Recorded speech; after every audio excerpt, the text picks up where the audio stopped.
Hi, folks.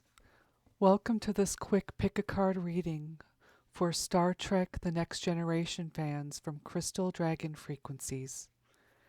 I plan on doing a flip through of this deck, but I wanted to get started with a mini reading for you all. I'm a huge Trek fan and thought it would be fun to bring that energy to the channel.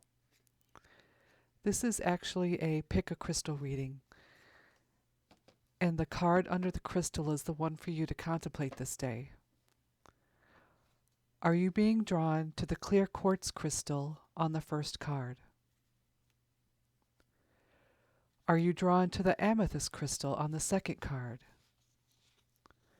Or are you being drawn to the smoky quartz crystal on the third card? Don't think too hard about it, just trust your intuition and pick one. The timestamps for each card will be placed in the description box. I don't know if YouTube will hyperlink those just yet, so you may have to go to the specific spot manually. Either way, I'll have the start time of each card in the description box.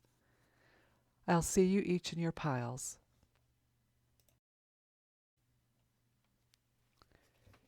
If you chose the clear quartz crystal, your card is the Eight of Starships. In this deck, the ships are equivalent to the cups in traditional tarot, which is the suit of emotions and corresponds to the element of water.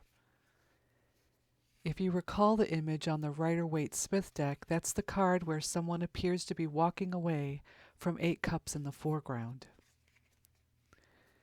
This card is showing that you need to let go of something that doesn't serve your best interests. You may even need to walk away from a toxic relationship. You're not happy about it, but you know it needs to be done. You might be procrastinating about it, but you're at the point now that you're ready to take action. If you don't believe anything so harsh is happening in your life right now, the card may be suggesting a temporary retreat from a situation so you can regroup. I'll leave that up to you to decide, Pile 1. I hope that helps.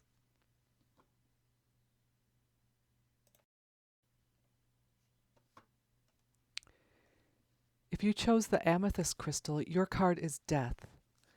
I love that the deck designers chose the character Tasha Yar to represent death. She's killed off in the first season and returns in an episode later in the series. The way they're able to bring her back is because that episode, called Yesterday's Enterprise, happens in a rift in time. When it comes to the death card, that's what readers want to get across to people, that it's a card of transformation and change, not necessarily literal death. I'm not going to go into the plot of that episode in too much depth, but for the purposes of this reading, I'll tell you that Tasha sacrifices herself in the past to save the future. So, what part of yourself or what situation needs to be quote unquote sacrificed to bring about your new beginning?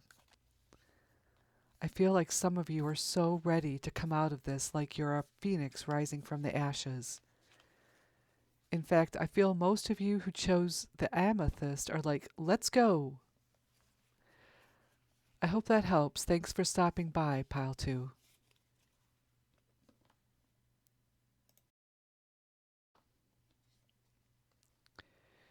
If you chose the smoky quartz crystal, your card is the Hanged Man, represented by Engineer Lieutenant Barclay.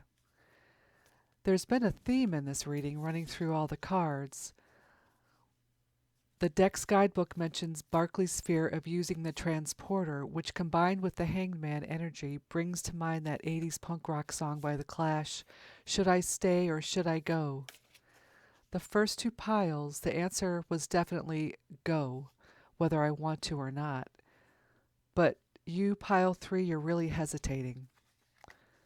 I have no judgment here on your decision, but I think the card is asking you to look at your reasoning behind your hesitation.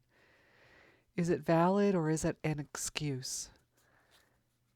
And then take appropriate action after being honest with yourself about the answer. Thanks for joining me here, Pile 3. I hope that helps. This will be a fun deck to do a flip through for. I love Trek. I hope to see you again, everyone.